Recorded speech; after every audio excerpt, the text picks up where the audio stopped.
জুলাই গণঅভ্যুত্থানের যে নেতৃত্ব ছিল তার সিংহভাগ নেতৃত্ব ছিল কুমিল্লার সন্তানরা।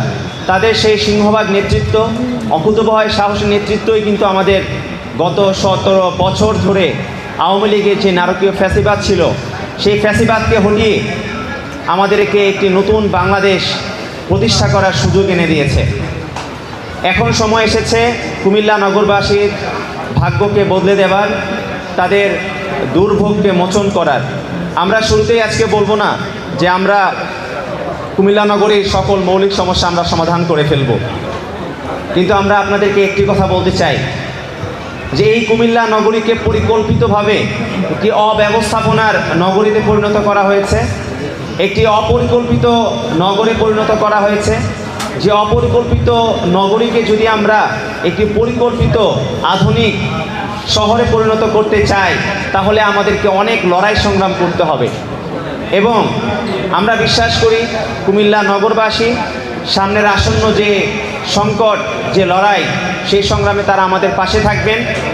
একই সাথে কুমিল্লার মূল যে সমস্যাগুলো রয়েছে, যেগুলো কিনা মূলত ব্যবস্থাপনার সাথে সম্পৃক্ত, বর্জ্য ব্যবস্থাপনা, জলাবদ্ধতা, পরিবহন সমস্যা, বাজার ব্যবস্থাপনা, হাউজিং সমস্যা থেকে শুরু করে সকল ধরনের সমস্যা, এবং অন্যতম মূল যে সমস্যা আছে জননিরাপত্তা, যেটি কিনা বর্তমান সময়েও সবচেয়ে বড় সংকট হিসেবে কুমিল্লা শহরে আবির্ভূত হয়েছে, যেখানে আমাদের মা বোনেরা কুমিল্লা শহরে রাত 8টার পরে বের হতে পারে না। কুমিল্লা শহর আজকে একটি অনিরাপদ শহরে পরিণত হয়েছে। সারা বাংলাদেশে এগুলো নিয়ে কথা হয়। কুমিল্লার সন্তানরা নেতৃত্ব দিয়ে জুলাই গণঅভ্যুত্থানে শেখ হাসিনাকে তাড়িয়েছে, কিন্তু কুমিল্লার সন্তানরা কুমিল্লা নগরীতে নিরাপত্তা নিশ্চিত করতে পারেনি। এই দায় আমাদের সবার, এবং আমরা মনে করি এই দায় মোচনের সময় আমাদের এসেছে। তাই সেই দায় মোচনের উদ্যোগ হিসেবে আমরা তো আগেই বলেছি, নাগরিক সমস্যা সমাধানের উদ্যোগকে আমরা নেতৃত্ব মনে করি। সেই নেতৃত্ব এবং দায়িত্ব গ্রহণের জায়গা থেকে আমরা আজকে থেকে কুমিল্লা নগরীর প্রত্যেকটি ওয়ার্ডে ওয়ার্ডে আমরা যাব, প্রত্যেকটি অলিতে গলিতে আমরা যাব। আমরা নগরবাসীর সবার সংকটের কথা শুনব, সমস্যার কথা শুনব, এবং তাদের কাছ থেকে সেগুলো সমাধানের প্রস্তাব আমরা নিব।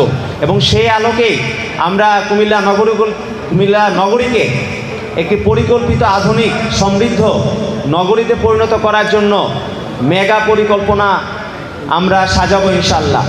আমরা বিশ্বাস করি এই কুমিল্লার সন্তানরা যখন জেগে ওঠে তখন বাংলাদেশ জেগে ওঠে, এবং একই সাথে কুমিল্লা নগরীকে সবসময় একটি লোকাল শহর হিসেবে সবসময় কুমিল্লা নগরীকে দেখা হয়েছে। কিন্তু দেখুন, বাংলাদেশের রাজনীতি, বাংলাদেশের প্রেক্ষাপট, সকল কিছু ক্ষেত্রে কিন্তু কুমিল্লার সন্তানরা সবসময় জাতীয় ভূমিকা অবতীর্ণ ছিল, কিন্তু কুমিল্লা নগরীকে এখন পর্যন্ত সমৃদ্ধ নগরীতে পরিণত করা হয়নি। একই সাথে কুমিল্লা নগরীর ইতিহাস, ঐতিহ্যকে সারা বাংলাদেশের মানুষের কাছ থেকে কীভাবে গোপন রাখা যায় সেই ধরনের পরিকল্পনা কিন্তু বাস্তবায়ন করা হয়েছে। আমরা মনে করি যে সেই কুমিল্লার সেই হারানো সেই ঐতিহ্য সারা বাংলাদেশ সহ পুরো বিশ্বের কাছে আবারও ছড়িয়ে দেওয়ার সময় আমাদের এসেছে, এবং তরুণদের হাত ধরেই কুমিল্লা সেই হারানো ঐতিহ্য ফিরে পাবে। কুমিল্লা হবে একটি নিরাপদ নগরী, এবং তরুণরা, আমরা বিশ্বাস করি কুমিল্লা নগরবাসী তরুণদের উপর আস্থা রাখে। তারা তরুণদের উপর আস্থা রেখেছিল বলেই কুমিল্লাতে যখন বুলেট চলেছে সেই বুলেটের দাবানল কিন্তু সারা বাংলাদেশ ব্যাপী ছড়িয়ে পড়েছে, এবং সেই দাবানল কিন্তু গত 17 বছরের যে ফ্যাসিবাদ ছিল সেই ফ্যাসিবাদকে হটিয়ে দিয়েছে। তাই আমরা নগরবাসীর সহযোগিতা অবশ্যই আমরা চাই। আমরা আপনাদের দ্বারে দ্বারে আসছি, আমরা আপনাদের কথা শুনবো, নগরবাসীর কথা শুনবো। আপনারা আমাদের সাথে কথা বলুন, আমাদের সাথে যোগাযোগ করুন, আমরা যেন আপনাদের সেই সমস্যাগুলো সমাধান করার উদ্যোগ গ্রহণ করতে পারি। আজকে সারা বাংলাদেশের মধ্যে পার্লামেন্টে যখন আপনারা দেখবেন যে এনসিপির আমাদের যে 6 জন পার্লামেন্টেরিয়ান রয়েছে, তারা কিভাবে দেশকে পরিবর্তনের কথা বলছে, দেশের সংস্কারের কথা বলছে। কিন্তু আমরা মনে করি এই জুলাই গণঅভ্যুত্থানের সিংহভাগ নেতৃত্ব যেমন কুমিল্লার সন্তানরা দিয়েছে সংস্কারের জন্য, কিন্তু সবার আগে আমাদের উচিত ছিল এই কুমিল্লাকে সংস্কার করা।